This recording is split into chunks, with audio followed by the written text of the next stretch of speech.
பழைய ஏற்பாட்டின் காலத்தில் தாவீது ராஜாவுக்கும் சாலமோன் ராஜாவுக்கும் அநேக மனைவிகள் இருந்தார்கள் என்று நாம் பரிசுத்த வேதாகமத்தில் வாசிக்கிறோம். இதில் தாவீது ராஜா உரியாவின் மனைவியை எடுத்துக்கொண்ட விஷயத்தில் கர்த்தர் தண்டித்தார் என்றும் பார்க்கிறோம். காரணம் இன்னொருவனின் மனைவியை எடுத்துக்கொண்ட குற்றமே ஆகும். உரியாவின் மனைவியை தவிர வேறு மனைவிகள் இருந்தும் அது பாவமாக கருதப்படாத காரணம் என்னவென்றால், பழைய ஏற்பாட்டின் காலத்தில் ஆடு மாடு காளை இவைகளை பலி செலுத்தி செய்த பாவத்திற்கு நிவாரணம் உண்டாக்கும் ஒரு கற்பனை இருந்தது.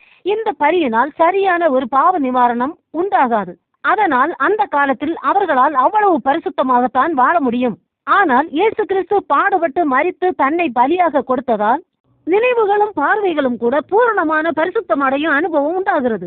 அதனால்தான் இயேசு கிறிஸ்து மத்தேயு எழுதின சுவிசேஷம் 5வது அதிகாரம் 27, 28 வசனங்களில் விபச்சாரம் செய்யாதிருப்பாயாக என்று பூர்வத்தாருக்கு உரைக்கப்பட்டது என்று கேள்விப்பட்டிருப்பீர்கள்.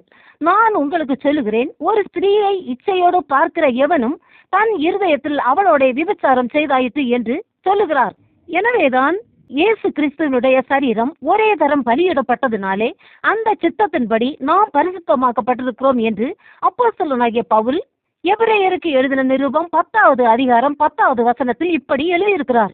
இன்னும் கொரிந்தியருக்கு எழுதின 1ஆம் நிருபம் 7வது அதிகாரம் 2வது வசனத்தில், ஆகிலும் இந்த மோசமான பாவம் இராதபடிக்கு அவனவன் தன் சொந்த மனைவியையும் அவளவள் தன் சொந்த புருஷனையும் உடையவர்களாய் இருக்க வேண்டும் என்று தெளிவாக எழுதுகிறார். ஆகையால் ஒருவன் பல பெண்களையும் ஒருத்தி பல ஆண்களையும் விவாகம் பண்ணும் நிலை மாறி உலகம் சீர்பட யாவரும் ஜெபம் பண்ணுவோம். கர்த்தர் நம் அனைவரையும் ஆசீர்வதிப்பாராக. ஆமேன்.